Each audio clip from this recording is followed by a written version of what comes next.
Good evening, ladies and gentlemen, and welcome to another Fake Accents Unite. The Britisher is not here just yet, although he assures me he will be. He just needs to eat something and so on and so forth, and then he will be with us. But I thought it's not fair to keep those of you who are waiting around waiting any longer. So I figured we could have a chat anyway before he gets here. More of a, bit relaxed, etc., etc. So, yes, welcome. I do have an announcement for the first bit that I can do before the Britisher gets here, and that's to say, good evening, Britisher. Hello there, how are we doing? Very good, thank you. You have arrived fortuitously. I went live about 2 minutes ago to say, give a welcome message to the. Say about the secret of good comedy. Oh, what timing is the Yes. Yes, welcome. Well, my whole spiel now gets to be delayed because I don't need to do it anymore. But So have I just flattened your entire introduction? Shall I leave and come back in 5 minutes? Not at all. You are fine. You are fine. Silly Sailor has joined us and says, "Can you put the pith helmet on until he gets here?" Oh, too late. Don't you dare. No, there is only. This is something which viewers seem not to understand. There is only one pith helmet, and at the moment, the Britisher has it because it is his pith helmet. So until he bequeaths it to me, in the meantime, it doesn't leave the Britisher, and therefore I cannot wear it. Bequeaths it. So basically, you're expecting me to leave this to you in my will, are you? Well, it's bequeathed in your time of need, So when you are away for whatever reason, I see a few new names in chat. Good evening, Acidic Minicist. Good evening, Jelly Gotti and Lax Lurker. Nice to see you all. How's your week been, Britisher? Well, it's been somewhat relaxing, except of course the last bit when I had to do the week that was, which is always a nightmare. And being my good self, of course, I completely overdid it. Always thinking, oh, I'll add another story. Until it came to 42 minutes. Oh, yes. And editing all that down was quite arduous, which is why it got rather late before it eventually went online. I see. Yes, I did see it on there. It is on my watch later, but I've not had the time to peruse it yet. You shall be forgiven. Of course, of course. I want to give a special shout out just before we begin and do anything else. To let me just find this. Yes, to Piers Plowman, who has been the first person to donate to my Patreon, which I set up recently. I'm not going to shill it to you. You all know what Patreon is, and you know if you like what I do, that you can do it. But no, he's the first person to give me $3 a month, and I said that I would give him a shout out. Piers Plowman, is it? Piers Plowman. I'm not sure if it's the Piers Plowman who invented the dinner. Oh, no, I don't think so. But I would say that I said I'd give him a shout out on the next Fake Accents and thank him very much. So it's very appreciated, sir. If you are watching this either now or later, because I'm certain Piers Plowman is a pseudonym, so we shall leave it at that. Have you perchance seen the topics for this evening, Britisher? No, I have absolutely no idea. I just delved in here blind. As you no doubt will have been aware, I was somewhat incommunicado and only warned you about half an hour ago that yes, I will be here, even though you sent me the invitation a long time ago. I never saw that. Oh, joy! So yes, I am as prepared as a newborn child. I just have no idea what's about to happen. So unleash whatever it is on me. And I thought the last couple of weeks we've gone in a particularly political spiral with Fake Accents, and I thought when I started this podcast a couple months back, we did it to be a bit more apolitical, didn't we? We talked about tea and we talked about the nature of British things and off into the ether. So I thought we'd get back to that and debate. So we'll talk about Brexit, will we? Oh God, we did that 2 weeks ago. It was I'm cashing in on my most successful fake accents. Like if I want 1,000 views, I clearly need to just talk about Brexit and Jacob Rees-Mogg like the entire time. In fact, I think when I booted up the stream, yes, the Apollo TD said Jacob Rees-Mogg for PM, and I was like, oh, people are expectant, Britisher. We have no choice. But I have a few articles here on the nature of Britishness, which I thought was quite an interesting one to talk about. And then I have something which is somewhat political, somewhat not political, in the nature of what... sorry, I need to phrase this correctly. How do we know when things have gone too far? Talking globally here.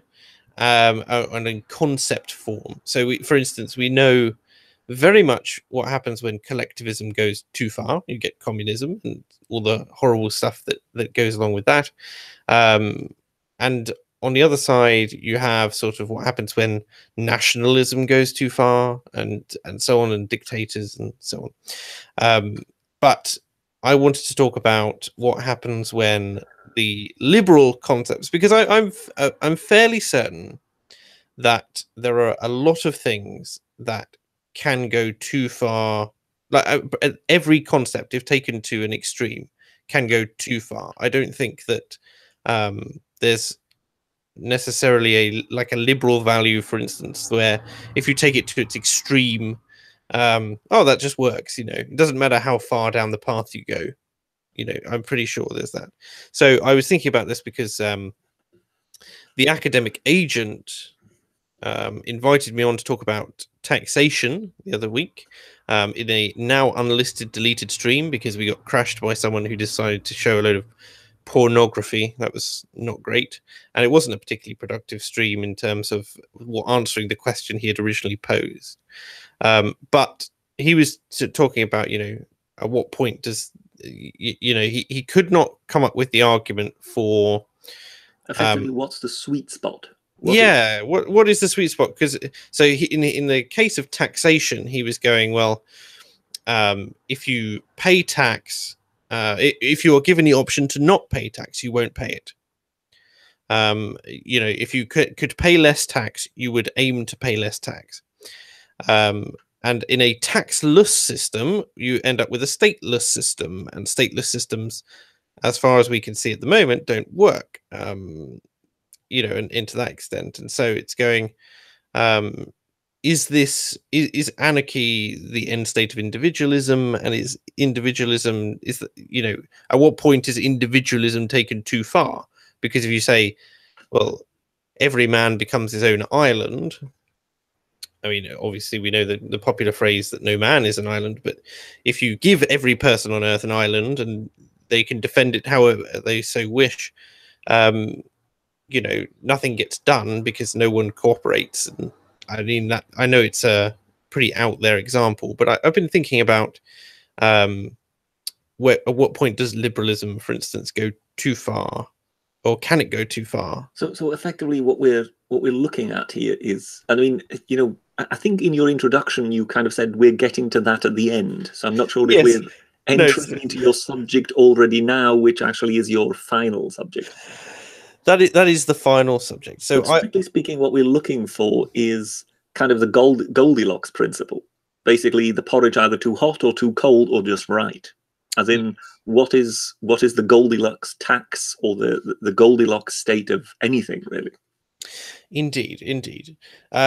But as I say, I will get onto that later. We will discuss the nature of Britishness first, because I know it's your favourite subject. Well, I mean, when it comes to Britishness, I'm not saying we're the master race. We're just better than everyone. No, we're just better than everyone. And it's not that that other people of other nations are wicked or naturally bad. It's just that they know they're foreign, and it makes them so mad.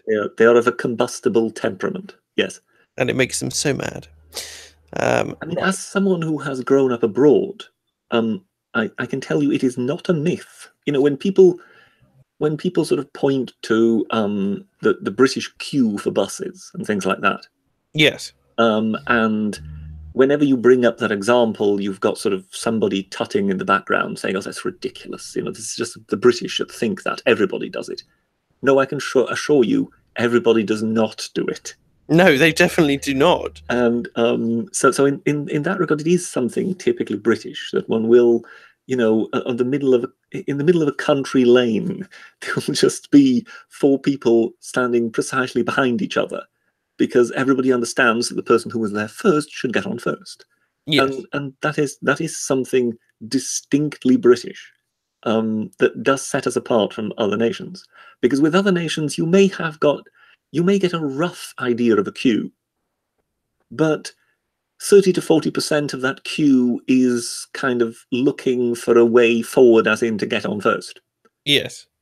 Sort of. I mean, I know that when I was in Italy, for instance, there were if you try and enforce your "I was here first" sort of side of things, uh, they will get very upset with you. Well, when it comes Even the to people behind you will get upset. well, the Italians in that regard are very combustible, but it also depends where you are in Italy. Mm. Because I heard a beautiful description once from a former Italian transport minister. Well, I say former now, he was in office then. Hmm. And he once said, you know, traffic lights in Turin and Milan are strict instructions to traffic. Yes. Once you go further south, once you get to Rome in the center, they are advice that you may or may not heed. Guidance. But when you get to Naples in the Yes. south, then they are Christmas tree lights. And apparently that is absolutely true. That when you in the north of Italy, they're much more in a way like the rest of Europe. And then the further south you go, the more chaotic they become, and the less interested in anything to do with authority. Mm. I think I certainly noticed a little bit of that. But at the same time, I find, um, well, I don't have a problem with Italians, just Italians in general. The culture is so different in terms of they're very relaxed. All the Mediterranean nations, in fact, when it comes to, if I call it protocol, so, social protocol that would be very common in Britain. Yeah. I think they I mean, I'm just trying to recall this ancient joke which I knew once when I was on the continent. now, when you say ancient, you Yes, when I really say that ancient, could I be in really do fact. mean ancient. Yes. What is it? Heaven is where the British are the policemen, where the Germans are the mechanics, Yes. where the French are the lovers, and everything is organized by the Swiss. Hell is where the Germans are the policemen, the French are the mechanics, the Swiss. Oh, hang on a moment. No, I've got the. Sorry, scrap this. I've gone completely wrong. I don't know. Oh, There's one or two more nationalities in there, and I've completely forgot it. Sorry, my apologies. I've utterly muddled that. oh, fair enough, fair enough. But we tried. We I'm tried. trying This to. is the Britishers' equivalent of an Englishman, an Irishman, and a Welshman. Yes, I'm trying to recall a joke I heard some 25 years ago, and they're the Italians are in there somewhere, and I completely messed this up. Joe Neverton asks, "Is that a reference to Yes Minister?" No, it's definitely not a Yes Minister joke. It's something was sort of which did the round on the continent once, and it's the reason it's so funny. It is very true. Yes. I have I have 3 articles on Britishness. I had a fourth, but it turns out to be like an actual. I've just recalled it was what is it? The French are the cooks and the Italians are the lovers. That's where I went wrong. Yes. I see. 3 articles on being British, from far left publications, as AA would call them. the BBC, So the Times. the Telegraph, and the Guardian. Uh, and I had a fourth, but it's far too long, so it's up there. But we're not going to delve into that one. I'm Well, sure. you can't do any worse than I've just done with my joke. So Oh, probably. Neither of us are with it today. It's far too hot. It's far too. Yes, it is somewhat humid, isn't it? Sutsgoen is saving you here though by saying heaven is where the police are British, the chefs are Italian, the mechanics are German, and all of this is organised by the Swiss.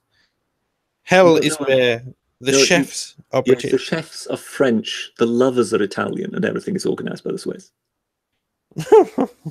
Yes, but now I think is the Germans are the police, the Swiss are the lovers, the British are the cooks, and the mechanics are French. The mechanics are French, and everything is organised by the Italians. That's hell. Yes. And there we go. There we go. Boreal Ape says, "My God, it's muggy today," and I can't help but agree. Yes, yes, indeed. I think if you're anywhere in England today, it is muggy today. We had, I mean, it sounds not too bad. Like the Americans will be laughing at us. We had highs today of 29 degrees, but in Britain especially, it is one, extraordinarily muggy, and secondly, we don't do air conditioning. So yes, we have no need for it. No, not typically. So when we get a little heat wave like this, where I suppose it's supposed to hit 33 degrees here by the end of the week, and that is a big deal for us. You know, generally in Europe, everything is a bit higgledy-piggledy at the moment. In Sweden, which of course is famous for IKEA, and the reason it's famous for IKEA is because they have a lot of wood, given that they've got vast forestry up there. I don't understand why IKEA's slogan is not "Got wood." Then, true, very true. Yes, I think they should definitely put some thought into that. But because it's now been so extraordinarily warm, they've now got massive forest fires up there, which they are seriously struggling to control. Oh dear! And if you think of the idea of having forest fires in the Arctic Circle. Yes, that is quite considerable achievement, really. Yes, then you get an idea as to just how strange the weather is behaving at the moment in this summer. They're competing with California for the wildfires, or Australia.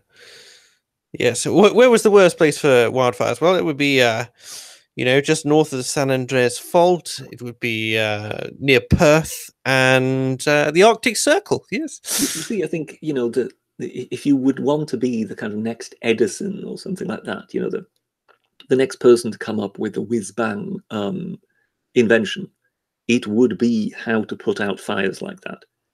Whether it be forest fires, brush fires, if you could come up with something that you could kind of just unfurl across the countryside as a barrier and then roll back up again once the fire had burnt itself out on the far side of said barrier, then I'm quite sure not only would you make a lot of money, but a Nobel Prize would more than likely be guaranteed.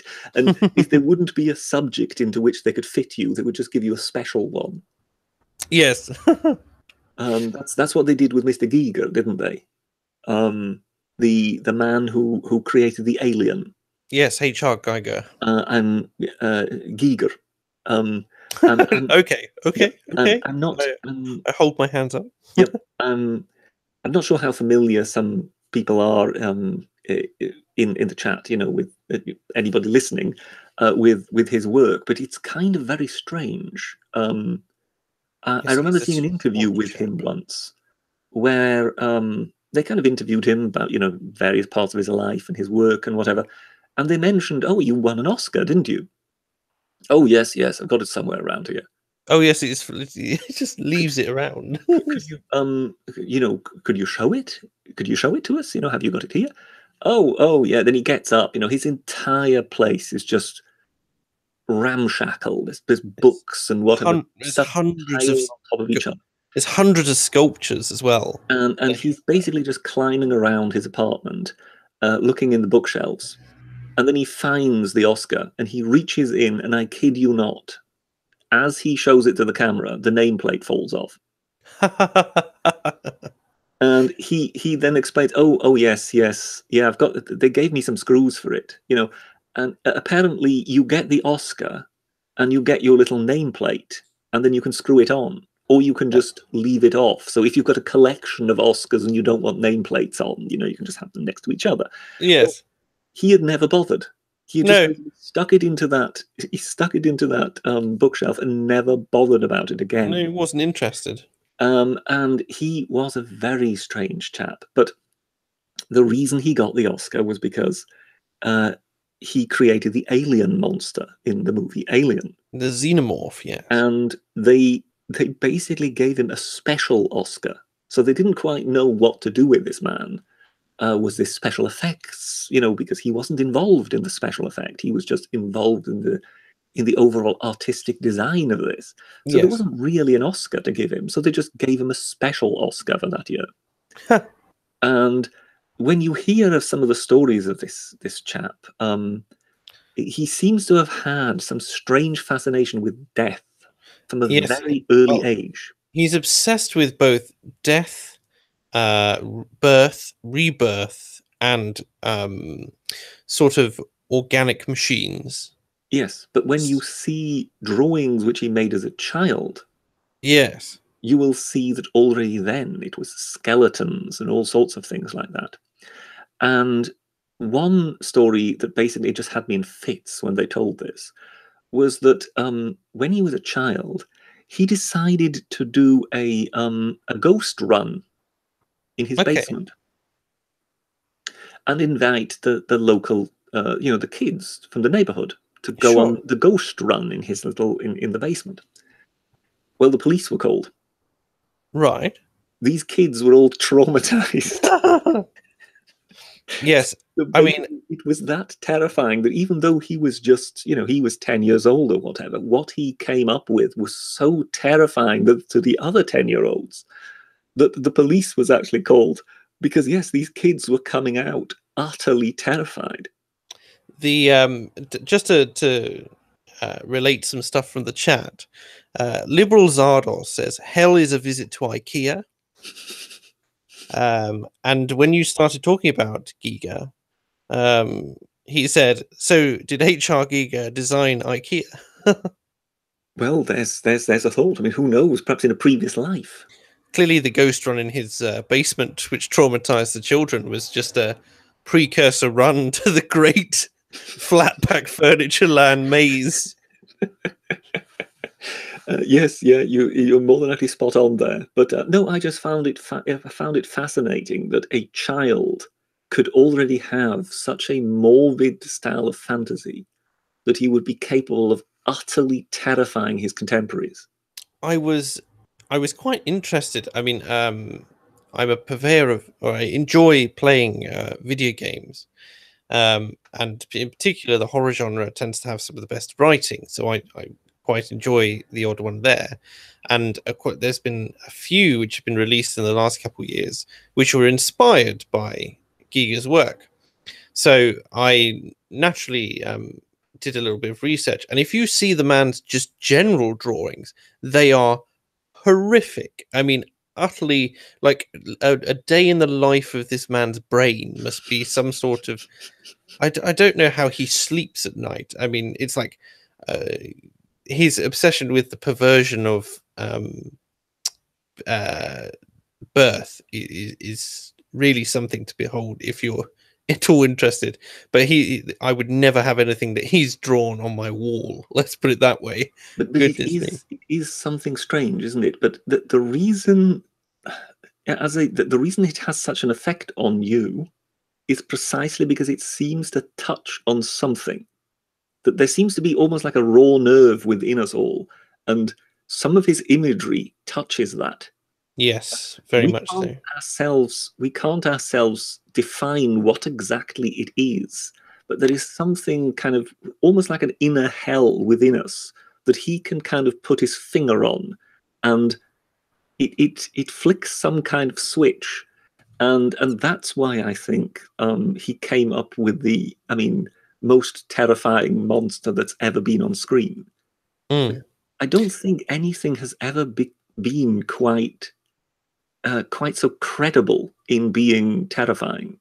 It kind of pries on every single one of our sort of flight instincts that I, xenomorph he came up with. I think he's right up there next to sort of Cronenberg-esque horror as well. Oh yes, yes. He also has a sort of fascination with. I mean, have you ever seen the movie Videodrome? I have not. No.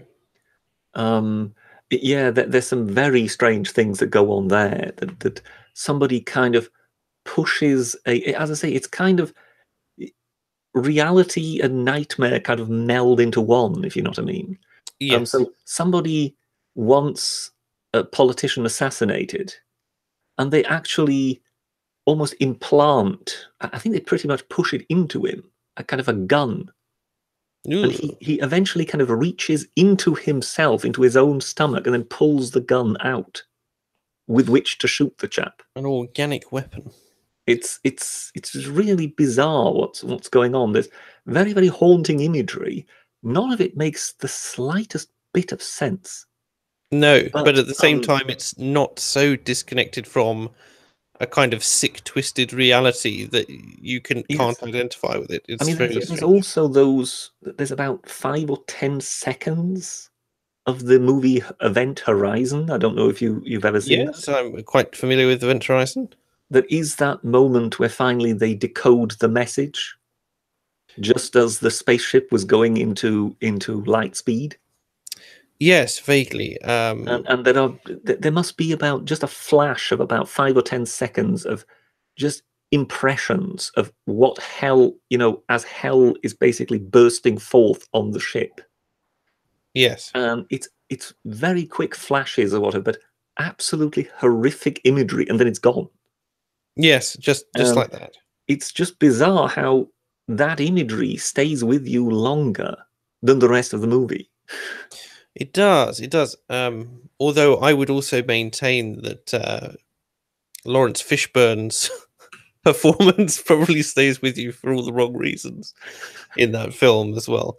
Um, how did we get from the essence of Britishness to debating hell bursting forth on a ship? Yes, I Goodness. don't know. But just before we leave that, there is one more that I think one other area which very much influenced Event Horizon, and that was the Hellraiser series.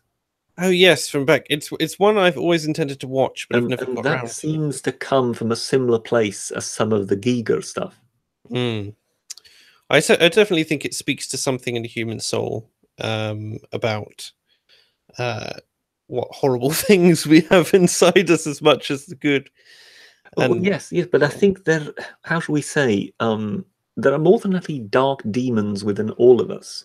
And movies like that are a strange way in which we can kind of exercise them. What indeed. I mean is exorcise as in the exorcist, as Yes. opposed to exercise them as in give them some practice. No, we need to. Um, It's something. Well, there's a great deal to be said for catharsis in many yes. forms. Yes. Liberal Zardos says Hellraiser, eh? Britisher has taste. Also, I Well, apologise if. it must be pointed out that the Hellraiser series, just like all others, got progressively worse. And I don't mean worse as in the special effects got more frightening, No, as in you no, mean it got they cheaper and filth. tackier and worse as it went on. Sutsgoen says, I guess you could say that the xenomorphs were fairly terrifying as a concept, but imagine an elk body trailing 100-meter long Portuguese man of war tentacles, armed with a seagull head and with the wings of a huge skeletal bat. Goes without saying. Okay, I'm not like, quite sure where we're going here.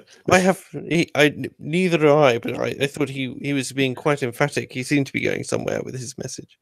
Yeah, it's the particular insistence that it's an elk body and not, say, a horse body or something like that. So elk is very specific. Well, elk is quite a large animal, of Well, yes, course. but why an elk, not a moose?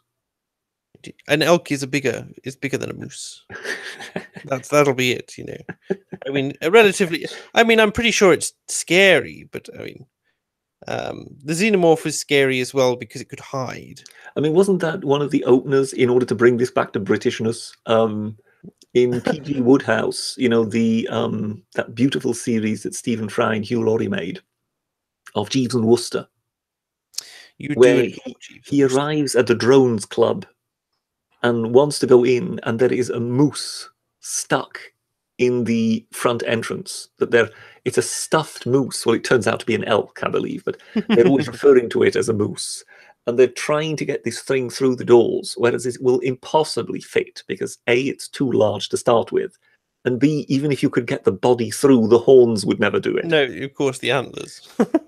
So he has to climb under the moose/elk, through its legs into the drones club. And it turns out someone there has nicked it from the Natural History Museum Amazing. for a bet. Are you familiar at all with that series? I'm not. You have mentioned it 3 or 4 times, and it is on my list once again. It's a must. Finding the time. You can't get more British in the kind of surreal, flippant humor than P.G. Wodehouse. Based Liz is correcting you, I'm afraid, Richard, and saying it was not for a bet. They used the moose to gain entrance into a club. Yes, of course, you are right. Yes, it was. What is it? Some cats, a fish bowl with a goldfish in it, and I think a hat. They stole someone's top hat, wasn't it? And they had to steal various things in order to get into a club called the Seekers, I believe, if I'm not mistaken. Base Liz will no doubt keep me straight on this. Lovely. But straight off the Britishness, I want to go into this BBC News article saying, define Britishness. It's like painting wind. I assume they mean painting the wind, as opposed to painting wind. Well, but then again, I mean, if you were asked to make a painting of wind, how would you paint wind? Indeed. It's very true. So in that regard, it is the same as painting the wind. It's one of those things that is impossible to actually capture in imagery. Very true. You can paint its effects, but not it. But I'll start here. Britishness, it is often suggested, is ultimately about the shared values of tolerance, that's our favourite word, of course, respect and fair play, a belief in freedom and democracy. This has always struck me as pretty insulting to our friends and relations beyond these shores. Such principles matter enormously, of course, but to claim an international patent on virtue might be seen as a little smug. But then I think smugness is kind of a one of the things about the British people as well. But it's a tongue-in-cheek kind of smugness, wouldn't you say? Because it's very self-deprecating as well. It's like, yes, it's self-deprecating, but it's also true. It's like we had the largest empire on earth. We had all this influence. We brought civilization to a number of places, and also we made mistakes along the way and so on and so forth. But the contribution of the British people, I believe, has been more positive than negative. Yes, that we were entirely a benign empire.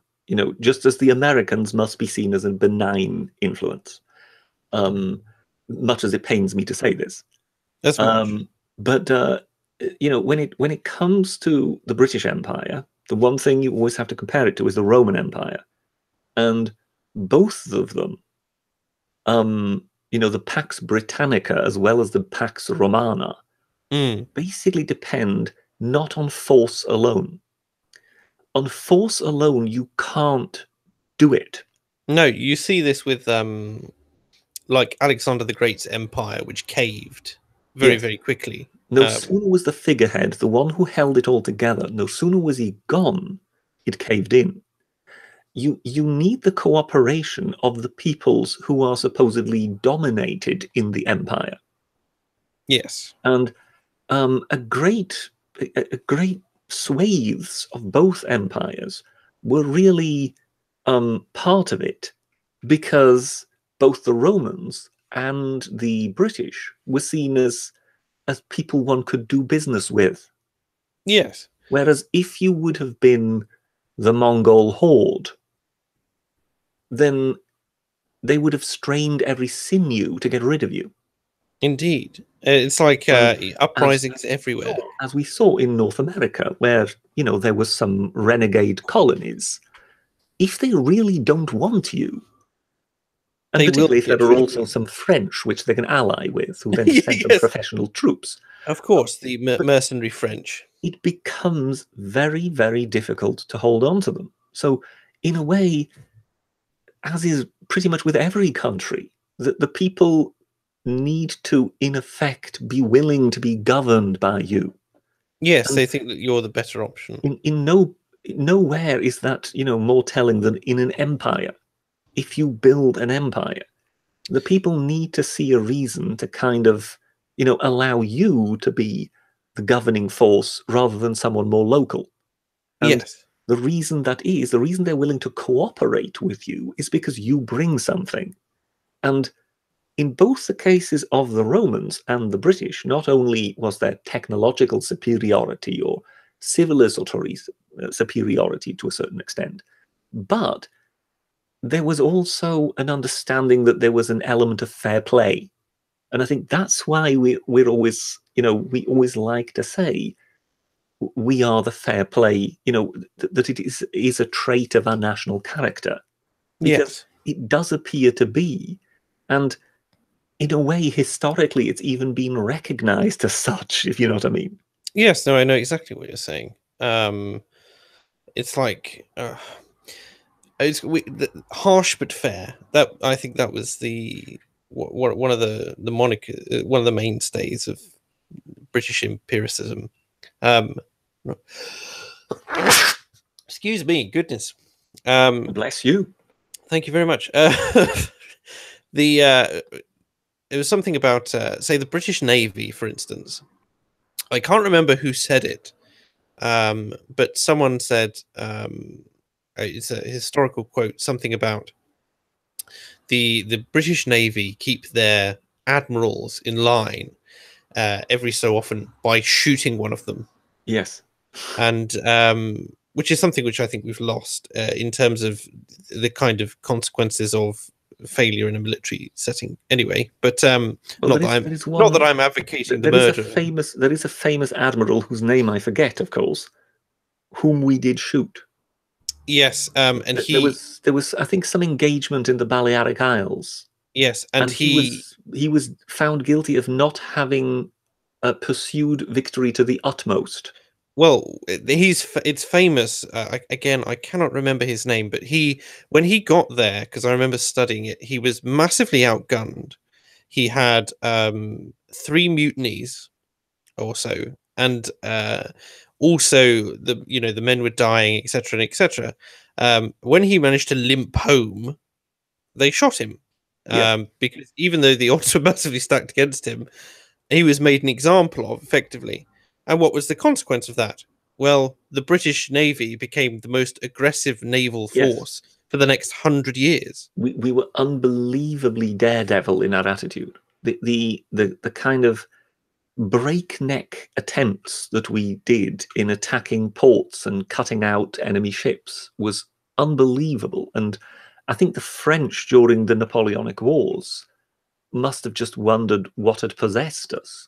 And it was precisely that the British realized that if you didn't fight to the last, effectively, you would be held accountable. And you would sooner have the French shoot you than the British. Indeed. And so you were more likely to survive the French bullet anyway. They were poorly made. I mean, what was he called? Was it Pellew, wasn't it? That was the most successful frigate captain. And I believe he more than likely holds a record that will never be beaten, if you know what I mean. The amount of shipping that he took. And because obviously the frigates, they were the kind of hunters at sea. They went after merchant shipping. Yes. But they would obviously also face off against each other. So if a frigate came across another frigate, yes, they would have a duel. Pellew had an ace up his sleeve. Oh. He had the Indefatigable. That was his ship. In case people are wondering, the reason I know this is because it's in Hornblower. The Hornblower novels. The reason why Britisher knows this is that he was resident on one of these frigates. Of course, yes. There will no doubt be a I was the painting. ship's cat. Yes. No. It's in Hornblower. Obviously, the reason Forrester needed Hornblower to be on a ship of a successful captain of the age, so he obviously chose the most successful captain of the lot. Yes. But what I later found out after having read the Hornblower novels and whatever is that Pellew had an advantage, and that is he had a I don't know what the English pronunciation would be. It's a French word, rasé, but I'm assuming the English pronunciation would just be a razzie or a razy. Okay. And what it basically is, it's a bigger ship that has been, basically made smaller. I see. Okay. So it would actually have had more decks before, but a top deck has been taken off. Right. So obviously, either it was damaged beyond repair to a certain extent. It was written off. He's got a used car. That's what it is. Yeah. Or at some point during the build, they just decided, well, look, we've got some cuts, so we won't finish this all the way up. So we'll just make it a smaller ship. We won't build it as big. Okay. But of course, what it means is that the internal bulwarks and whatever in that ship are built for a much bigger ship. Very sturdy. Solid. Sturdier. So it's much more sturdy than an opponent frigate you would come up against. So if you're going one-on-one against another frigate and you have one of these ships, you hold an advantage that the other side doesn't even know you hold. Indeed. And I imagine as well that if it was a larger ship as well, the placement of certain bulwarks, etc., would have been slightly off for what necessarily the other frigate was aiming for as well. That could well be, yes. But you can imagine that, Pellew was a daredevil, there's no doubt about it. Oh, yeah, he made best use of it. Obviously, having that advantage, he knew how to sort of just fling himself against enemies, which he should never even take on, if you know what I mean. Yes. And everybody will have just underestimated him every time, thinking, oh, it's just a frigate. Staff Sergeant Sniper says, wait, did the Britisher just say something nice about the Colonials? To which Base Liz responded, I think he said something that wasn't unkind about the Colonials, which is quite the same thing. Yes, I think that's an apt wording. Yes. Silly Sailor says, is this going to end with Mark and the Britisher singing Rule Britannia? I don't think that, or A Long Way to Tipperary. Yes. The best use of that song has always been in a German movie, Das Boot. Are you familiar with that? Das Boot. Now, I've heard the title, but I'm not familiar. It's the greatest submarine film ever made. Submarine flick. It's based on a true story. That's what makes it even more fantastical. And apparently, yes, they always played the Tipperary song. So basically, when they were, above water, when they weren't submerged, yes, they would basically have everything open in order to let the fresh air in, and they would have the gramophone on with the Tipperary song blasting away. And, always very much to the chagrin of the political officer, who was just told to shut up and sit down. What was it like living on a submarine, Britisher? Well, of course, I wouldn't know. I wasn't there. Of course, the one place you haven't been. Well, actually, it's interesting because, of course, British submarines for a long time flew a pirate flag. Yes, I recall. The Jolly Roger. Because, yes, since they weren't allocated a proper flag, they flew that when they came into port. Which you must imagine was quite a bizarre sight by today's standards. Yes, but I think it also kind of shows a certain element of gallows humour, doesn't it? Yes, just a touch. Liberal Zardos says, good old Royal Navy was so damn good. Roddenberry even based a Starfleet on it and Picard on Hornblower. Yes. God, I'm too geeky. Yeah, no, it's entirely true. Yes, they saw Hornblower, and they were looking for an idea of the hierarchy of the ship. How should the whole thing be organized? And at that very time, Hornblower came out, and they watched that and went, "Well, here we have the blueprint." Mm. And even the little bosun's calls, that when the captain comes aboard, and the bosun's calls as he's climbing up the side, they use that every time Kirk comes onto the bridge. Oh wow, yeah, I hadn't thought of that. So no, they really thought it through. And if you look at the colors, you've got blue for basically sort of the officers, Yes, which again is the Royal Navy. very And much you've so. got Kirk in gold, which is of course all the brocade on the captain's uniform. Scrambled egg, yes. And then you've also got the red of the Marines that are Yes. also in Or the Expendables. the Expendables, the one guy who always dies. Yes. Yes. Back to this article, it says, I do think Britain is a decent and a tolerant place, but how confident are we that it is more so than the Netherlands or New Zealand or Norway? I mean, they're all N's for some reason. We have our share of scoundrels and bigots, and in the absence of good evidence, I'm not sure it is wise to claim a podium spot in the League of Gentlemen. Well, when it comes to New Zealand, that doesn't count because that's us. Yes, there are us. There are us. Norway and Holland, good points. But I would say Holland are more than likely the closest run thing when it comes to tolerance and liberal attitudes among the population.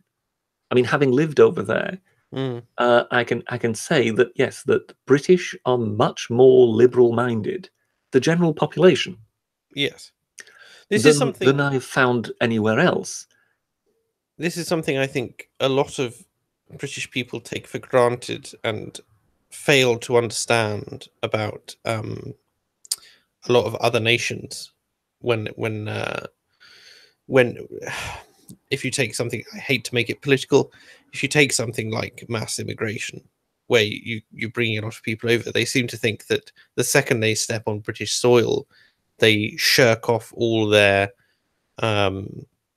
all their attitudes that are illiberal, whereas or they believe that every culture is exactly the same value. Yes, which is something which I find a bit bizarre. Personally, I think there is definitely an objective standard that could be reached. But anyway, well, I mean, when you hear that, was it in Mozambique or in Madagascar? I think it might have been in Madagascar. Recently, they had a warning out towards bald men. Yes, that was Madagascar. Yes, that they they should watch out because they might be kidnapped for some human sacrifice. Yes, because they believed that the blood of bald man cured something or other. So if you hear that, then you kind of realize that perhaps not all civilizations and all cultures are of equal standing. And I think that's one of the things. That's the French influence, though.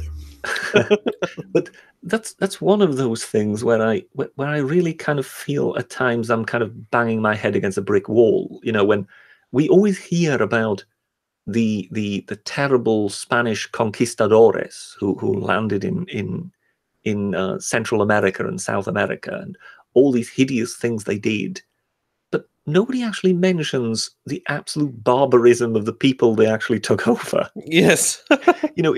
If you land in a place and once in a while they have a mass orgy of blood in which they're dragging people up a pyramid and cutting their hearts out of their living bodies.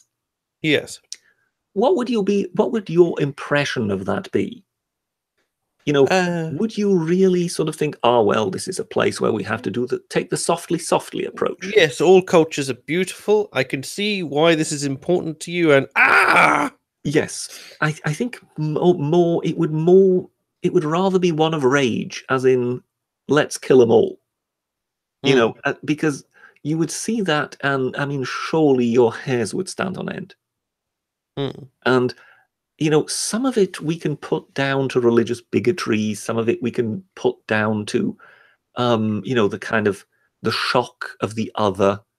Mm. But in other cases, yes, they more than likely will have seen what they did. And if we're fair, if we would have seen it even through our own 21st century eyes, we more than likely would have had exactly the same reaction.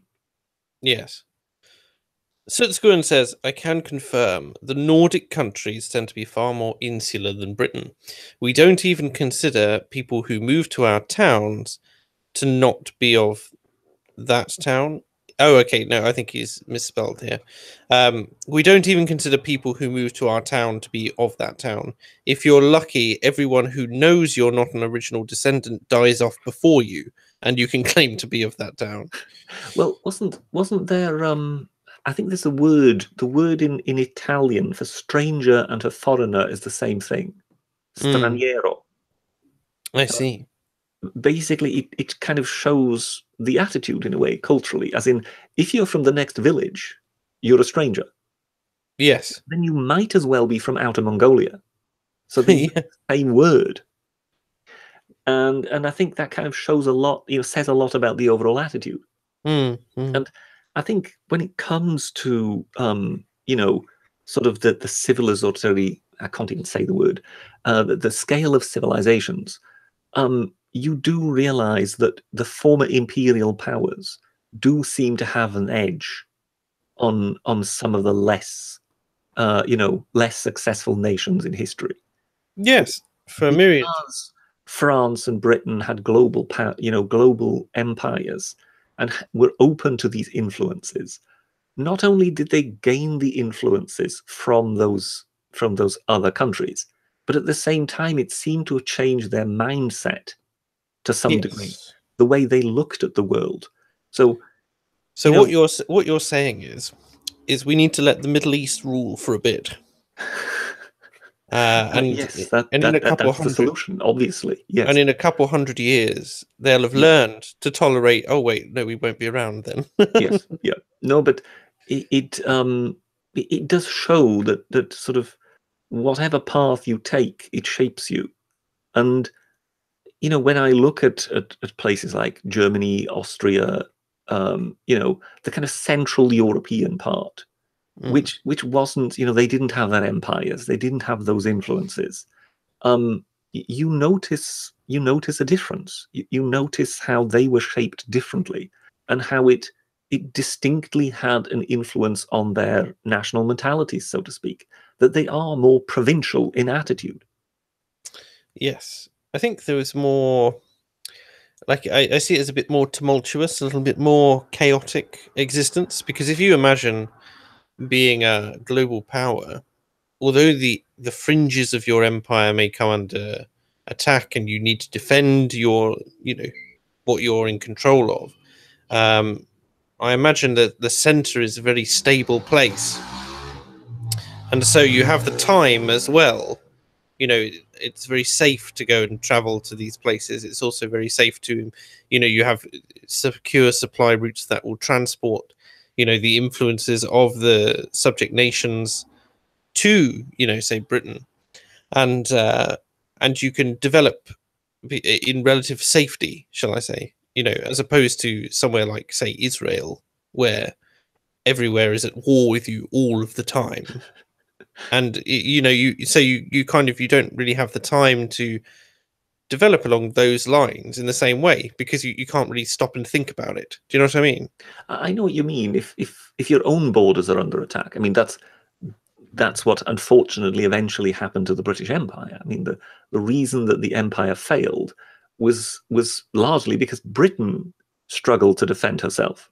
Yes, in the world wars. Once we started having German Zeppelins and German Messerschmitts overhead, the equation somewhat changed. But Yes, I'm not sure regarding the part about the order, because when you look at a place like Germany, for example, I mean, if they are sure, famed for anything, it's order. sure. And I think what happened was, whereas the efforts of the imperial powers in terms of order were diluted because they had such vast areas to govern.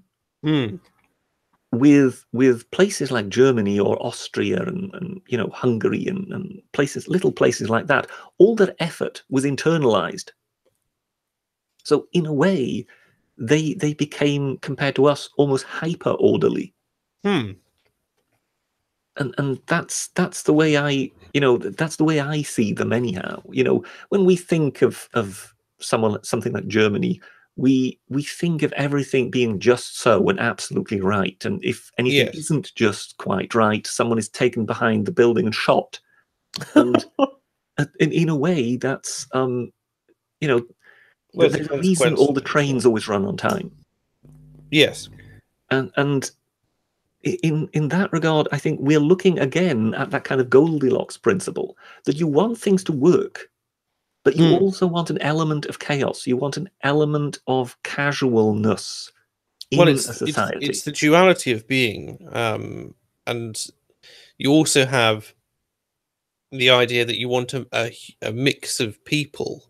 You do want diversity of thought and opinion and so on and so forth, and that includes in, say, the creative sphere. So you need people to make new things, and you need people to build them, if that makes sense. So Yeah, no, I perfectly know what you mean. But mm, as I say, I think a society is more than likely at its best if it has a certain amount of leisureliness to it, and not just that kind of oh yes, not just military precision of getting everything right all the time.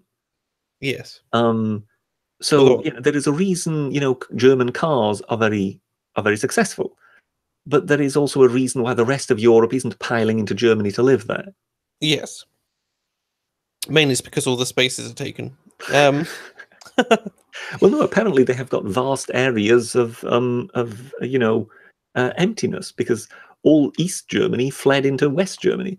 yes, back in the So day. there's huge amounts of empty flats and empty houses in that part of the world.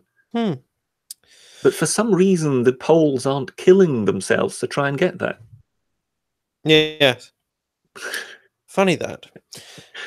If There are other Britishness, immigration waves that are trying to get there, but as far as the Europeans are concerned, we seem to be fairly indifferent, despite apparently the living standard in Germany being higher. yes, I went to Berlin. I mean, I have a bit of a tarred view of Berlin because I was mugged there by Ukrainians. Well, yes, but the Germans would point out that that's a bit unfair because it wasn't any of them. Yes, I know, but I don't know. There was something about Germany I wasn't a massive fan. Although again, my experience was very limited of it. I'd quite like to go visit Bavaria and that sort of thing. Well, Uh, I remember a wonderful little story I once heard about Berlin Airport, where an aeroplane, this is somewhere after the war, some 1950s or so, sure. an airplane was taxiing and it took a wrong turn. Hmm. And the woman in the tower was really irate. What do you think you're doing? You have taken the wrong turn. And the pilot was most casual. It was a British Yes. pilot, it was British Airways, and he said, "Oh, I'm very sorry. You must understand. I've been here to Berlin before, um, but it was a few years ago. I was up in the air, and it was night, and Oh dear. she wanted to say something back, but she didn't get a chance because all the other pilots on the entire They're airport were laughing. just laughing across the airwaves. Hmm. It's just yes. How was it Frankfurt? Not Frankfurt. What was the? Now I am showing my ignorance because what was the city that burned at night?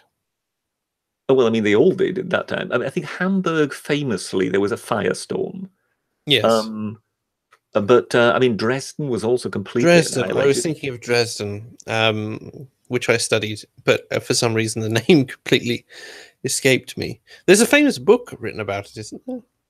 I Uh, wouldn't know. I know there's I remember reading one of the chapters of it about the pilots who went and bombed it, and they were saying that none of them knew whether or not they were coming back if they had enough fuel, or whether or not they were being lied to.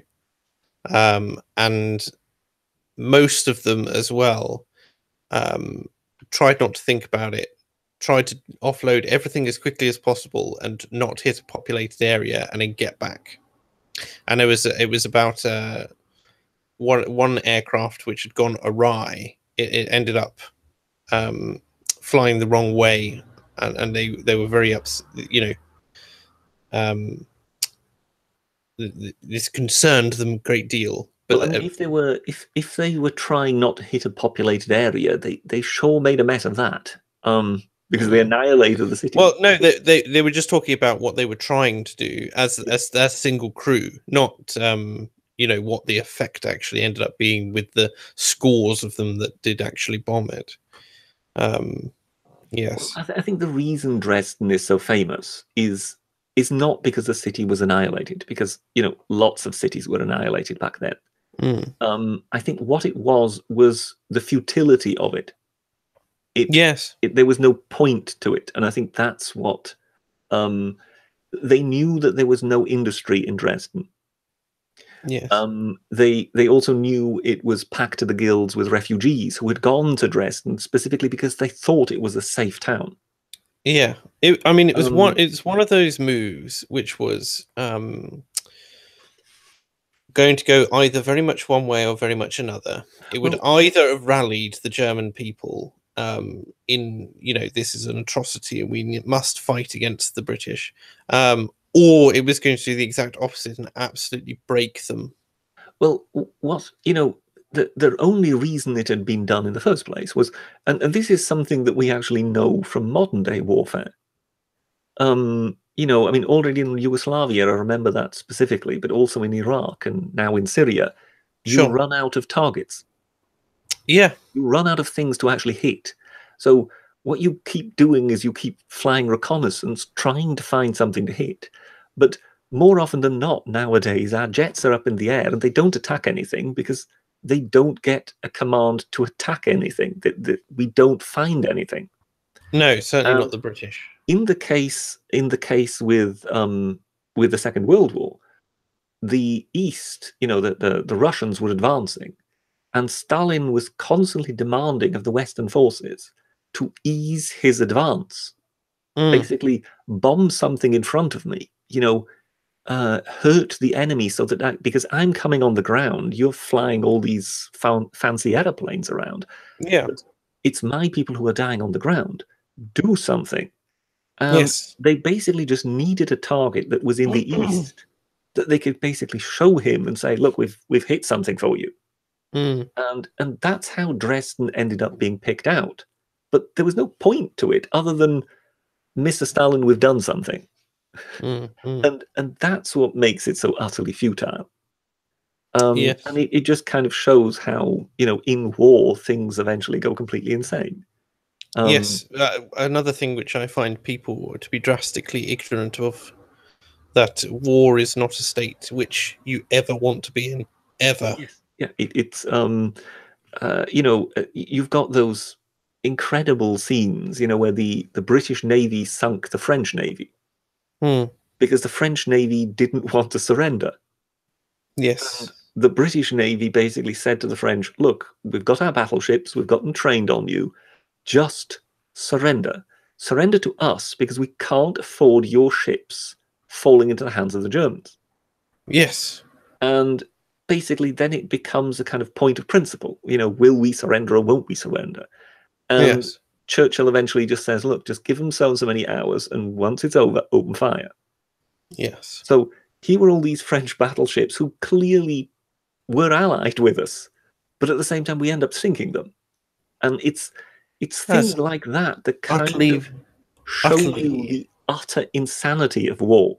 That yes, it in itself, that particular decision made sense, but in the bigger picture, you look at it and go, insane. Completely insane. Yeah. Staff Sergeant Sniper says, speaking of planes, have either of you tried Spitfire T yet? Spitfire T? No, I'm afraid I haven't tried Spitfire T yet. Me either. Yes, I think at some point I will have to try some Spitfire T. We have because to. the The name, name is too good, it's isn't too it? good to, yes, you can't pass it up, you know. I wonder how many airports where they happen to have Spitfires in the hangars, you know, these kind of people who privately have a Spitfire or whatever. I wonder how many of those airports have Spitfire tea. Sutsgun says, scuttling ships you cannot use is not insane, but it's perfectly reasonable.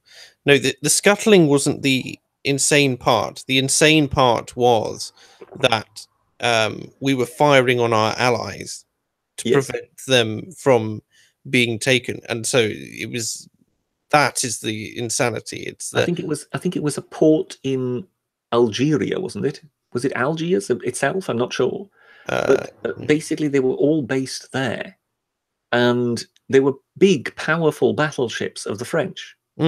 And the French had obviously been our allies, and we stood against the Germans. But now, obviously, that Germany had taken over France, we weren't sure whether these ships would now become part of the Free French Army and therefore remain our allies, or would effectively turn home to France and then effectively become part of the German fleet. yes. So we put it to them, look, you either surrender yourself to us, or we'll have to sink you. Yes.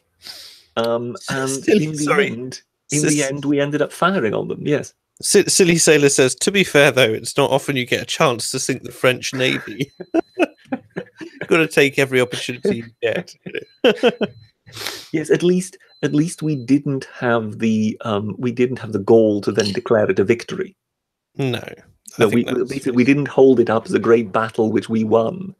I think everybody kind of felt awful at that particular event.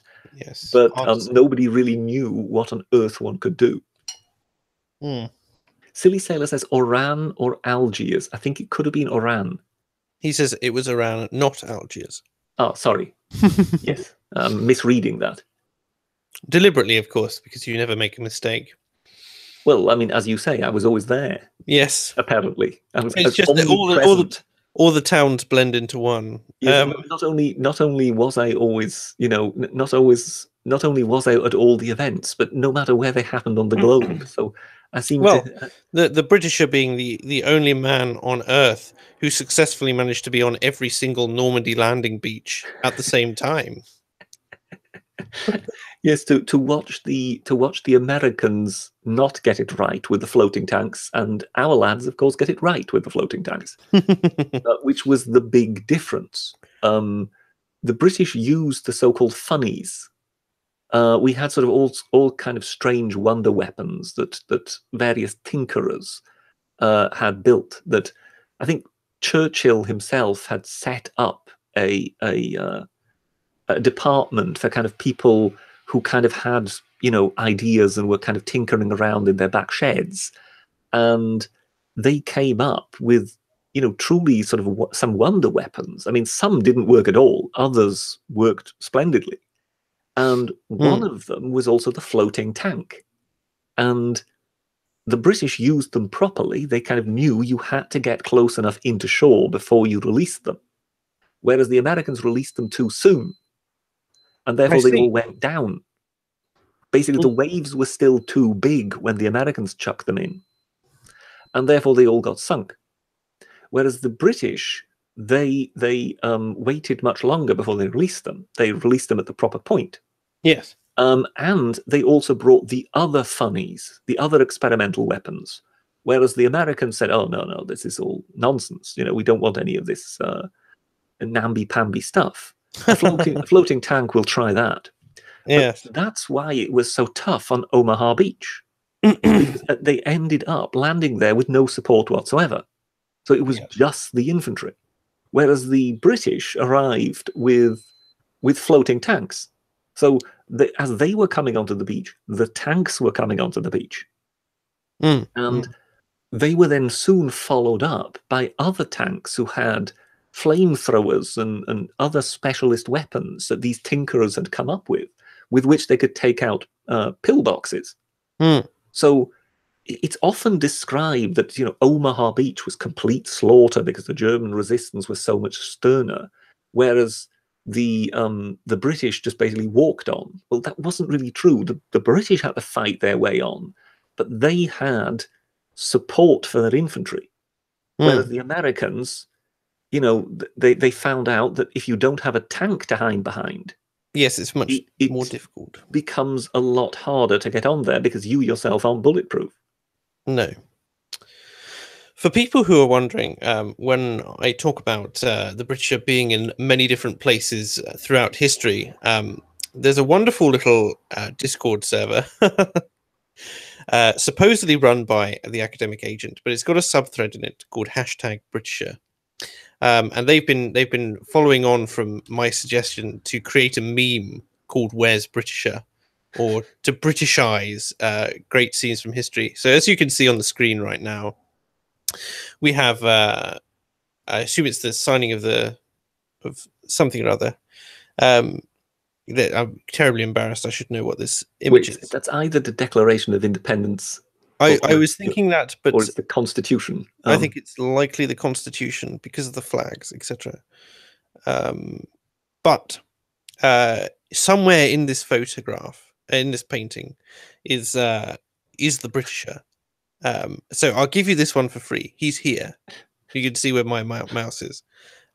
He's just there. He's writing things in the background. But people have taken absolutely loads of these and placed him in all these scenes throughout history, which has gone down an absolute storm. We love him. Here he is, sitting in the back of the bus. So what was that with Usain Bolt? Am I with Usain Bolt? Am I running with him, or am I just in the audience? I have no idea. I suspect this may be something utterly unrelated, but this might just be something completely unrelated then. But if those of you who are talented with the old Photoshop, etc., we would love to see more of these sort of. Oh no, they're fantastic. These Britishized. I definitely chuckled with quite a few of them when I saw them. Not that I'm on the server, but eventually they were kind of passed on to Twitter, and I must admit, yes, that was quite funny. So I just think it's a fantastic meme. One day I would like to be able to make a book of Where's Britisher. So I'm appealing to the those talented with such skills to create things and send them to us on Twitter. We'd love it. We'd love to see that. Oh, he's behind the plant on the scoreboard. I have to see. Yes. There he is, hiding in there. That is amazing. Yes, at every word. So I love the idea that he's just hidden in all these scenes. Well, did you see that? Did you see that advert recently? I think it was a Nike advert where they had, Jesse Owens, and they had his time, and then they had sort of the various 100-meter champions, and how the time gets faster and faster. Yes. What I found so interesting about that is, Jesse Owens was still something incredibly fast, somewhere around the 10-second mark, and he ran on cinders. I mean, he didn't even have a solid track under his feet. Wow.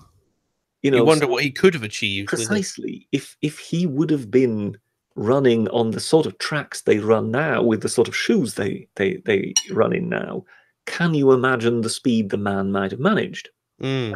This is one of these kind of conundrums that people have always sort of wondered about in history. Who's to say that our athletes are the fastest that ever were? Who's to say that in ancient Greece, those chaps weren't actually much superior, given that they would have had, much hardier lives?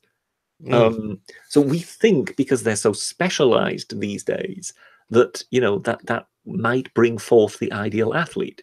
But we have nothing to base it on. We don't know. No, we don't. We only have the records of past.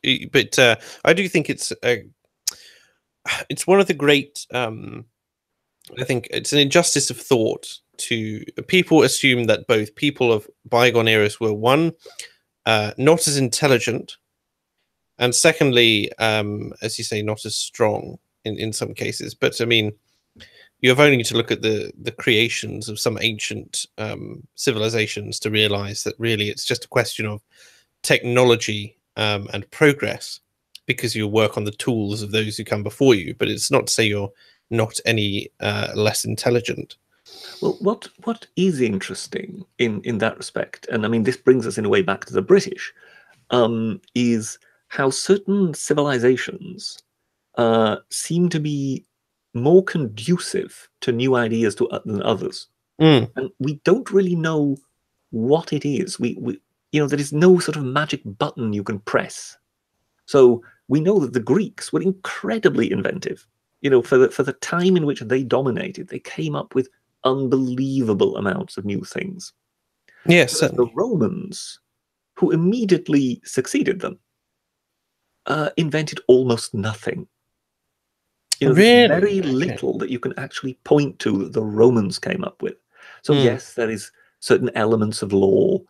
They came up with concrete, a certain type of spear, and things like that. But compared to the multitude of other things that the Greeks had come up with, the Romans were incredibly stable, but Yeah, also completely uninventive.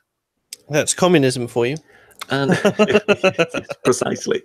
But yes, I mean, through and through capitalist, but they produced no new ideas. Yeah. And then when you kind of, in a way, look at the next most inventive people after the Greeks, it would have to be the Victorian British. Yes, Um, definitely. I think so. they just, it was almost as if someone had just flicked a switch. They just kept on churning and churning and churning. But the idea that it is just, as academic agent would immediately say, oh, it's free markets and capitalism. Well, I mean, the French also had free markets and capitalism, but for some reason it was all happening in Britain. Mm. It seems to be as if, I mean, for one, more than likely, once you achieve success, it attracts all the successful people, if you know what I mean. But at the same time, there seemed to be something in the water, and it's very, very difficult to put your finger on what actually it is that causes something like that. But it's fascinating, and Mm. and of course, if we could distill it, if we could do it, then of course we could spark that off at any Wherever you point, want. Yeah. whenever we wanted. The very thing is that we are completely clueless as to what made the Greeks and the Romans so different. Silly Sailor says, "Is it just me who is thinking of the Monty Python sketch? What did the Romans ever do for us?" Yes, precisely. Well, I mean, that's the thing with the Romans. When it comes to, say, the Greeks or whatever, the Romans brought almost nothing because the Greeks already had it. Mm. Um, but of course, if you look at something like Gaul or Britain or parts of Germany, Spain, I mean, everything was brought by the Romans. And that's the thing that the Romans did. The Romans didn't necessarily invent it, but they spread it. Mm. They took civilization and then passed it around. Yes. And that was what they were so incredibly successful, in doing. But yes, the ideas, most of those ideas, most of the, I mean, even their architecture, it was all Greek, even in their own day. I mean, I think the most famous Roman architect would be Apollodorus, and he was Greek. Mm. Surprise, surprise. Even in those days, all the sculptors and whatever still tended to be Greeks, Mm. and the Romans themselves, the educated Romans, all spoke Greek because it was seen as the language of culture. How interesting.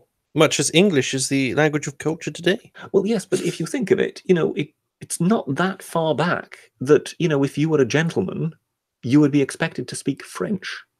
Mm. Mm. And so French was in a way the language of the civilized. So um, it would be seen as the thing to know if you're a gentleman, but then you would speak English with the commoners, if you know what Mm. I mean.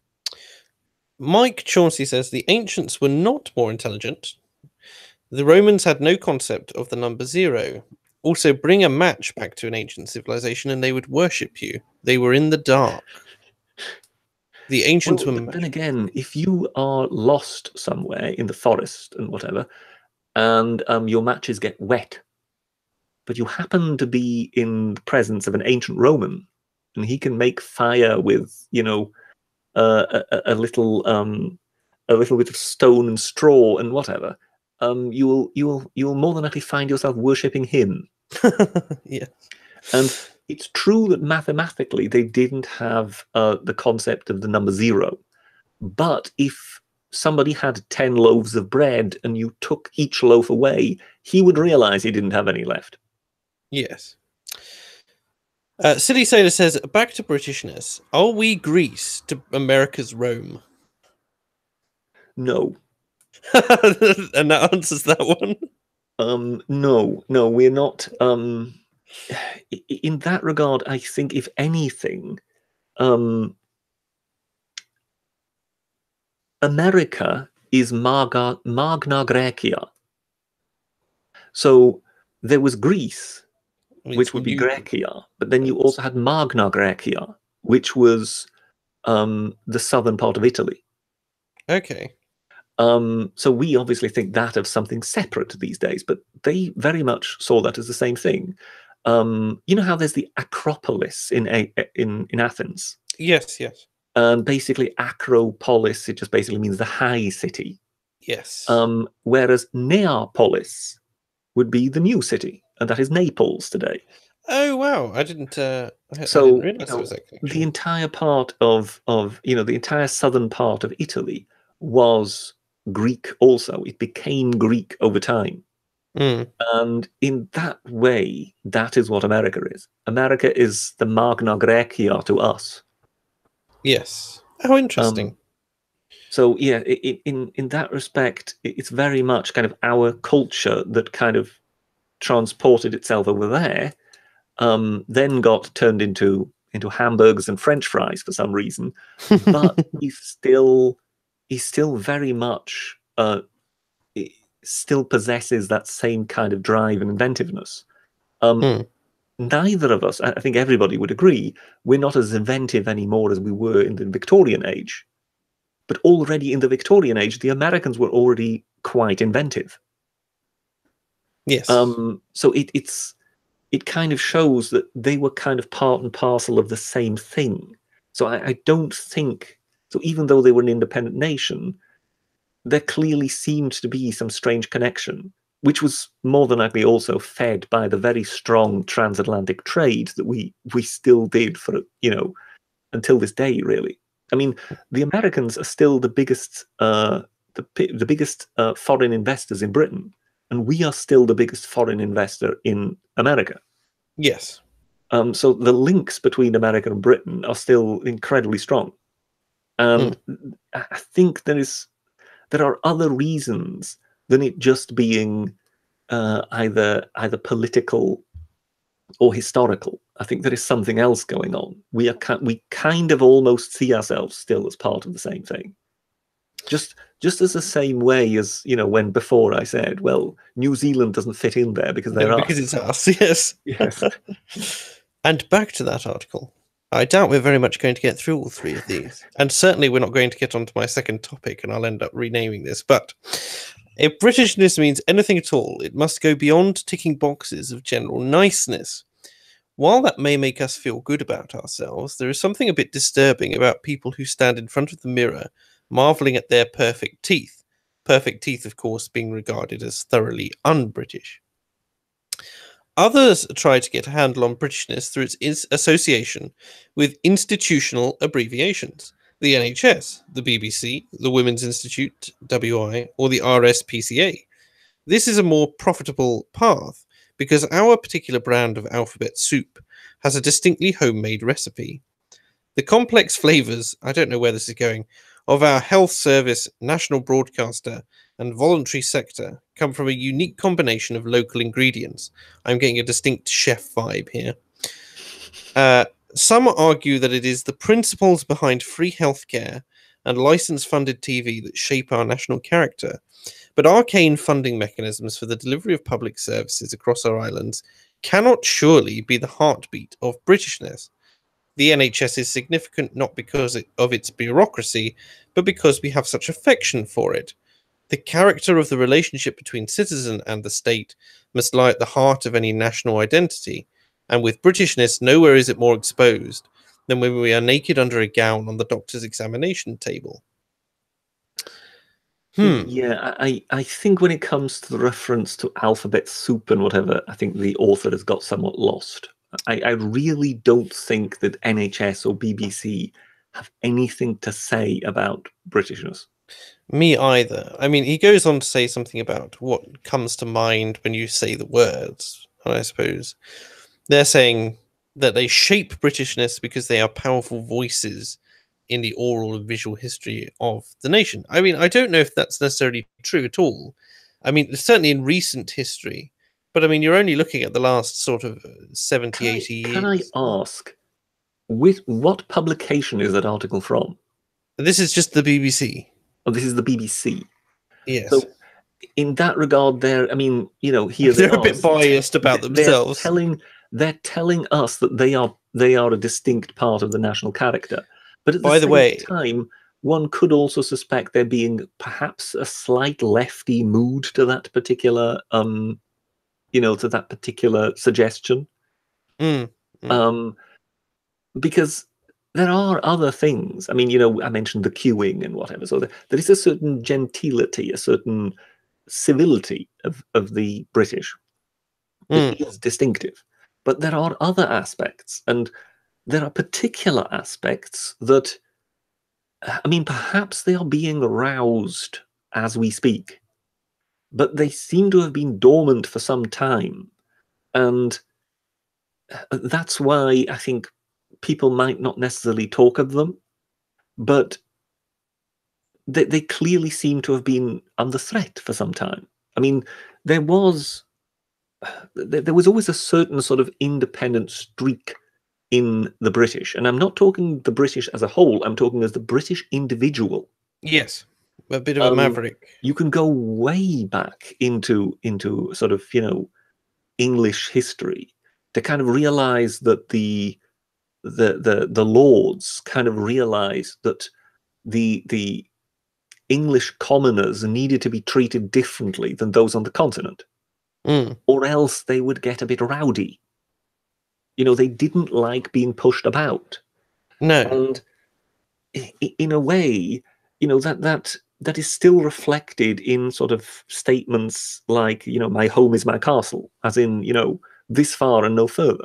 Mm, This is the threshold, and beyond that threshold, you're in charge, but across this threshold, I'm in charge.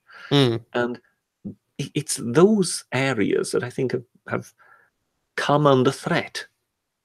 And Yes, I definitely think that you have something to say there. we may be seeing something being stirred, and in a strange way, even the Brexit thing kind of ties into that a bit. Um, you know, there is an element in British society of leave me alone, and I mean, apparently this goes way back. I mean, already, in sort of feudal times, it seems to kind of almost tie back into certain sort of feudal uh, Germanic kind of Saxon, Anglo-Saxon traditions and whatever. Mm, That those people who came across, whereas we were much more sort of, municipally governed by Rome, effectively. And even once the Romans had withdrawn, we kind of maintained that for a while. But then yes. these kind of much more, these kind of much more rough feudal types arrived from German shores, and they seem to bring along with them, uh, some kind of rowdiness. As in, I don't care who you are. You may be my chief, but there are certain things you can't make me do. Yes. And that kind of seemed to kind of take a hold of the British and kind of For the best. meshed itself into the kind of national, the Like, national spirit, so to speak. yes, I do find it quite funny that we are. Um, if you about like we talk about individuals and how individualistic the British nation tends to be, and at the same time how patriotic we can get when particularly sporting events happen, but also like around certain subjects. So the Queen is quite dear to a great many of the British people, despite the fact that realistically she exercises very little power. Um, and you'd think that it would go contrary to the idea of a monarchy, go contrary to the Well, individualistic slant, but it doesn't. It somehow meshes in together. yes, I think what it is about the Queen, that subconsciously we all like, is, that the Prime Minister has to bow to her. Yes. I think that's what we like, because effectively, we know that really she doesn't exercise much real power and so on. But we like the idea that those people who are the powerful are subject to something else. Yes, precisely. That they're kept in check by something. And again, I think that harks back to our not liking our chiefs getting too cocky. Mm. So I think that's where I see that linked. That's why we're quite fond of monarchs, and as long as those monarchs know how to behave. Yes, with dignity and grace.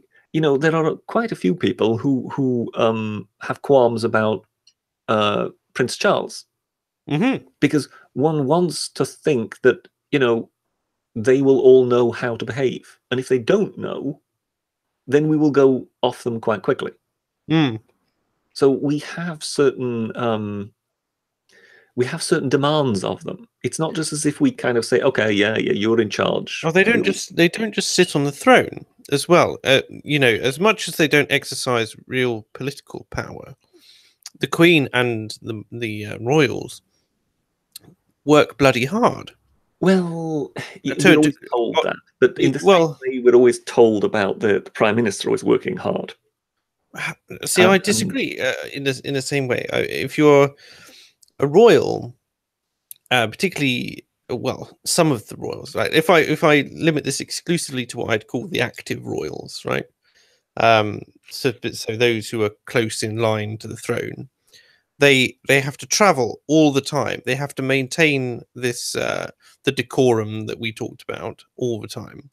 They are representatives of the nation in a way which no other position is. Like even the foreign secretary, etc., don't represent Britain in such a way. And the Queen will meet,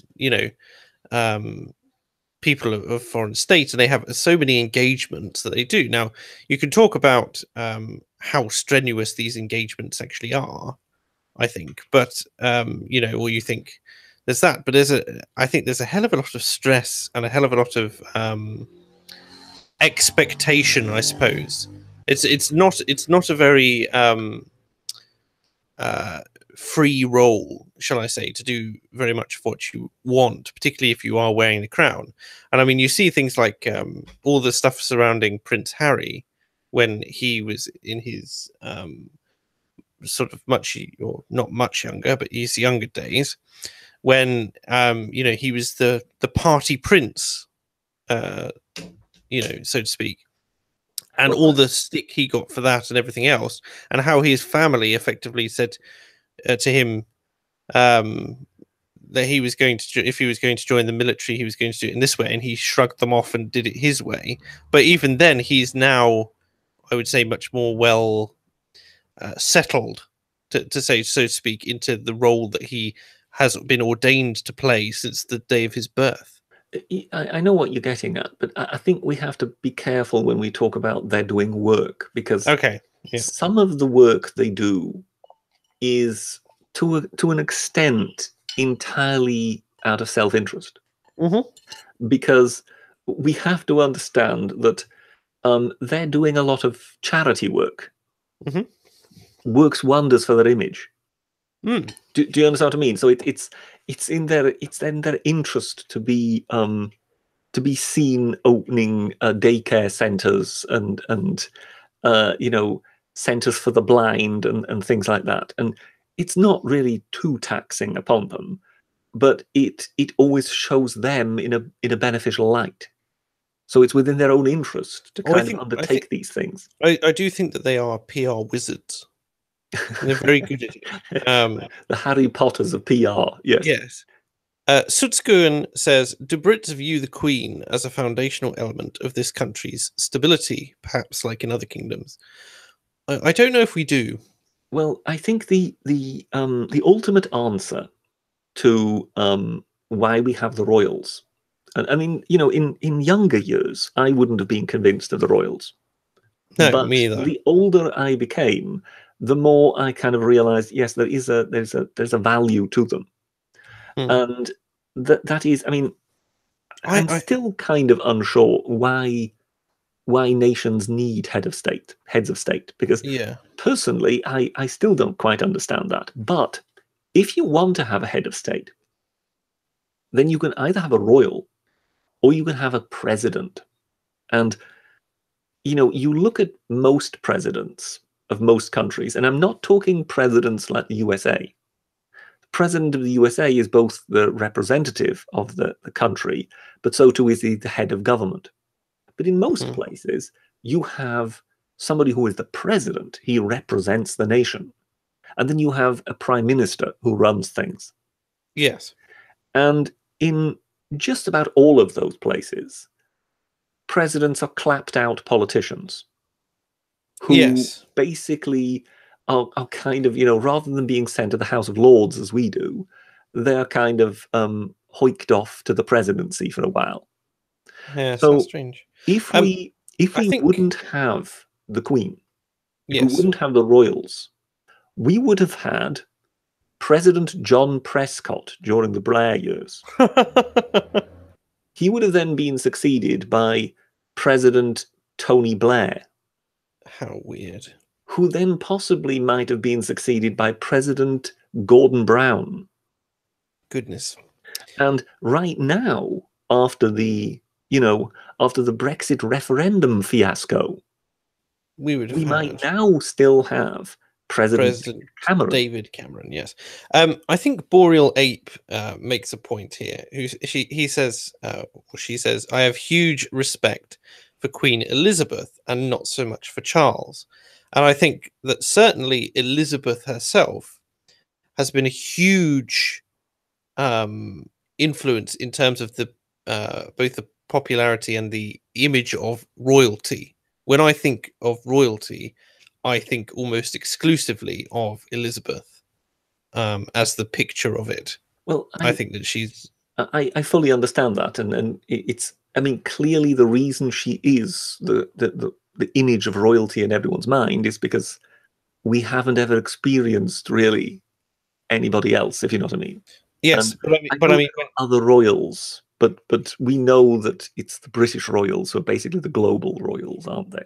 yes, but I mean, But she has a dignity and a grace about her that I think, if we had King Charles, I think he'd be more of a national embarrassment. Do you know what I well, mean? I'm not sure. This is just it. I think one has to be fair to the man.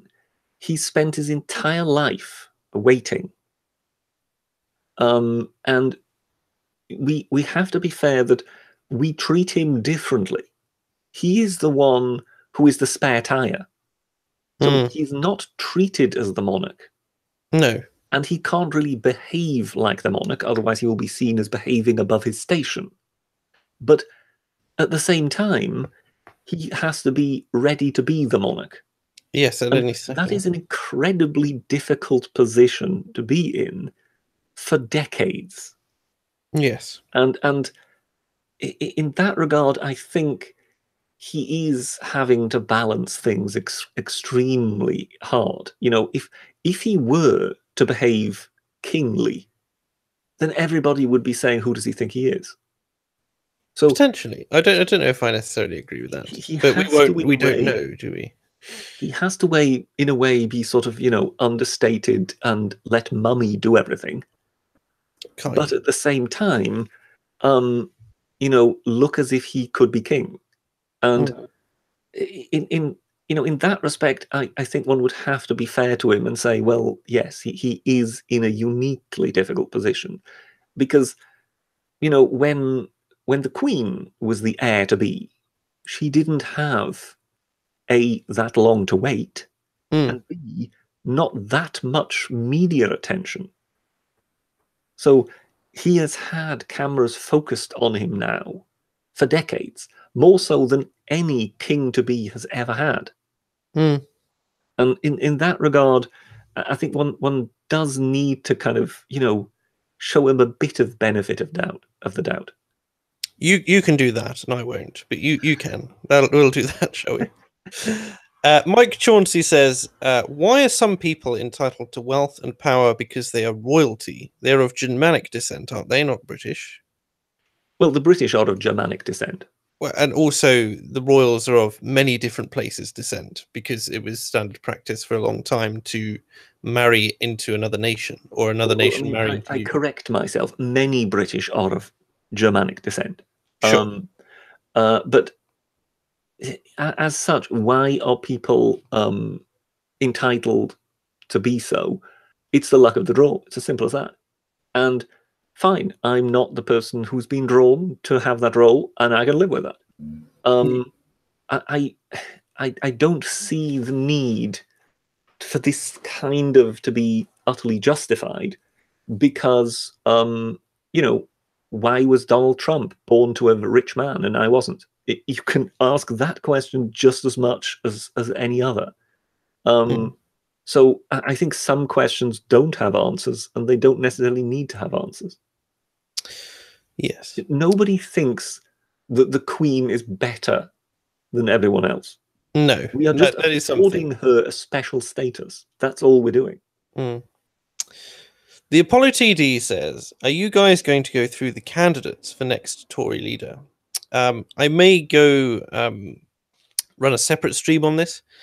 However, Fake Accents Unite is typically reserved for something a little bit more light-hearted, or delving at least into something that's a bit less political, because we do a lot of political It's more light-hearted unless we're talking about opening the gates of hell. Yes, opening the gates of hell, and the horrific. Or I make failed attempts at a joke that I remember from 25 years ago. Yes, indeed.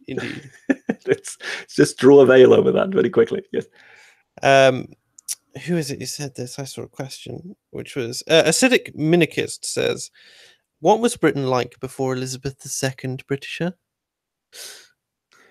Oh, well, it was a green and pleasant land, but of course, not quite as green and pleasant as it is now.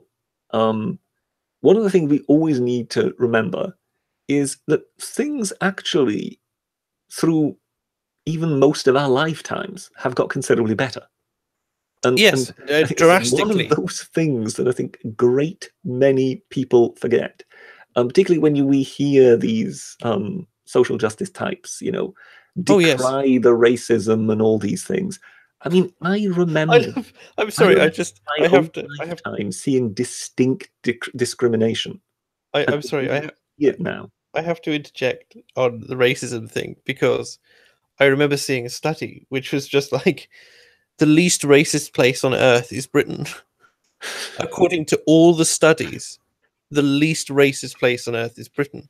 It's something like 3% of the population would be considered racist by the stats of it. And the most racist places happen to be Sub-Saharan Africa, the Middle East, and well, I think it always depends. Kind of, I've seen some of those studies, and in some of those studies, certain places they didn't even go to. No, probably not. I'm not going to trust. No, I would love to know, for example, how comfortable a Chinaman or an Indian would be at the thought of his daughter bringing home a black man. Yes, well, I remember distinctly talking with an Indian girl who was quite keen on me, and she was saying, basically, I have to keep this whole thing a secret if we do anything. I wasn't interested in her, but she was explaining that if her dad knew that she had brought a white boy home, that's precisely what I mean. She would be thrown from the family. That's precisely what I mean. Yes. And she lived in Birmingham, and you're just going, excuse me, that kind of attitude persists in Birmingham. Oh dear. But this is just it, that sort of thing is only ever measured one way, and one of the problems we have is that some of the some of those communities are extremely racist amongst each other. 100%. It's like the acid attack that happened. I saw a news story on it this morning. 3 men, I believe, have been arrested Yep, about throwing acid at a 3-year-old child. yep. It's his face and arm, and now he's. It doesn't fill you with faith in the human race, does it? Well, it doesn't. But I'm judging by the area. I would. I won't make an assumption before anything Well, comes I on, but saw the I would picture place. of some people they were looking for, and they looked distinctly white to me. Mm, I could be wrong. It was a very fuzzy image. well, Um, I just think it's a horrendous thing to have travelled across from where it typically happens. well, yes, but this seems to be something. It's either metamorphized, out of that, or it's just developed completely independently. Because yes, we had the idea of throwing acid in the faces of women who had either somehow, shamed the family, or even in the cases of insufficient dowries. Oh, really? Oh yes, yes. In some cases, if a lot of these arranged marriages are kind of business deals, and that there is an understanding that with the daughter The comes a certain dowry, yes. dowry, and if that doesn't happen, then in some cases, she ends up with acid in her face. So and it tended to be battery acid way back when. Yes. Um, but now it doesn't seem to be kind of Asian groups and these kind of aspects of honor and whatever that they've got between each other. Now it seems to be very often white chaps with a bottle of drainage cleaner and whatever that they can Yeah. squeeze and kind of shoot acid at someone. So it seems more to have turned into a weapon, and it seems more to be something that one has gone for because, I mean, possibly, the law wasn't there. If you were stopped and you had a bottle of drainage cleaner in your jacket pocket, it wasn't as if they could lock you up for it. Hmm. Whereas if you were stopped and you had a knife on you, then you could be locked up. So it seemed to kind of be a weapon of choice with which one could get around the law. Now, of course, these things are now being tightened up. And now, if you're stopped and you've got acid on you, you will go down. But clearly, it seemed to somehow come from the fact that this was a way around the law. Whether it was inspired by the use of acid in these communities, that's another question. Hmm. We don't really know, but it seems to be completely different groups. Folks hear of it and think, oh, this must be Asians or whatever, because they know historically it's the Asians that have used it. Hmm. But it doesn't seem to be specifically Asian groups and gangsters who appear to be using acid. No, and I think it's important to highlight not to make too many assumptions whenever you see that. It's just, um, But when you yes, see. I think we can agree throwing acid in each other's faces is not something particularly British. Or no, the civility is lacking, one would say. Yes. It's but again, I think that is one of the things to kind of take us back away from these dark areas of the human psyche towards the subject of Britishness, and that is, of course, that the British very much believed, and that's why they created so many regulated sports and whatever. They very much believed in the character forming power of sport. Yes. That one of the things you should learn in sport is to take some knocks, and you should also learn how to lose and to do so graciously. Yes. And again, I think this is why things, why such bland statements are always made about what is Britishness, and people come up with a sense of fairness and a sense of fair play and things like that, because there are aspects of it. The reason it sounds so bland and useless is because every nation would always say about itself that they've got a sense of justice and fair play and fairness. Yes. But But it's the application of it's such the things. application of it, and to see that there are traditions in place in Britain in which that is in a way celebrated and encouraged, that's where you can where you can kind of see that there is something to it, and that one in this country very much believes in sport as something to teach people lessons. Yes, and if we get sick of it, we can always give it to India. Precisely. And wasn't it, talking of cricket, wasn't it Wellington who, when asked, why did the British win Waterloo? And he sort of said, yeah, it was, they won it on the fields of Eton. Yes.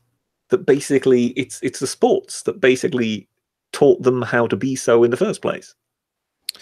That is something as well. It's again, it's something Jordan Peterson talks about as well, particularly with the sports idea and games and the idea, because games have been a big part of British culture throughout time, and you just go, yeah, the rules of the game have to be followed by all the people who are playing in order to do it, and so this sort of makes it a bit more intrinsic. If everyone goes out and plays rounders or golf or cricket or football or whatever, and in the spirit of that, it's going to make you more like, you're going to play within the same rules as everyone else, if that makes sense. No, it makes sense, but it also means that everybody has to effectively agree to play by the rules and to strive to win, but not to compromise themselves in order to win. Yes. You don't want to sacrifice. Again, I think it's this thing which comes up a lot more, a lot as well. I used to hear it a lot more, which was like, if you're sacrificing sort of a part of yourself in order to win, etc., you haven't really won, because you've basically become as bad as either the person you are trying to beat, or you haven't proven that you can beat them in the same way. I think what it means is that there is a referee, and the referee is there in order to oversee things. But strictly speaking, you are supposed to be your own referee. Yes, definitely. And just because the referee doesn't spot it, doesn't mean that you don't know. Yes, and the idea that, if you're cheating, you're only cheating yourself. Yes, precisely. I think is one of those staples. Right, shall we? I think it's time to wrap up. Just generally speaking, we are coming to about the 2-hour point, and I think that's a good place. But yes, please go ahead. Go on. So once again, now that we've got the main bulk of the audience here, I want to say a very big thank you to my first patron on Patreon, Piers Plowman, who I said that I would give a shout out to. The famous inventor of the dinner. The famous inventor of the Plowmans, yes. But no, I thank you very much. He's given $3 a month, and that's very good for me. Thank you very much. I hope you've all enjoyed Fake Accents Unite tonight. We didn't get anywhere near where I thought we would get to. Actually, we went on, as per usual, a great many. Too much time on my crashed joke, I'm afraid. But I don't think that was your fault necessarily. But it's one of those things where Fake Accents Unite always goes places we never expect. I didn't think when, because I come up with the topics usually in the day, and I'm going, right, well, I want to discuss the nature of Britishness, and I want to maybe get on to, when things get too far, which I expended too much time on earlier in the stream, obviously. And yes, that's the question, isn't it? Because we could have blended those two together and asked, can one be too British? Yes, can one be too British? I'm sure we can spin that into a whole new, maybe next week. But the crux of it, going into horror, etc., and everything else, it's always quite enjoyable, and it's always a pleasure to have the chat weigh in as well and correct us where we need to be, and we can correct them, and all the jazz. So until next time, I will see you on the next Fake Accents Unite, or a stream in the meantime, provided Unpopular Opinions is on Wednesday still, but I'm not sure. Take care, everyone, and good night. Toodle pip.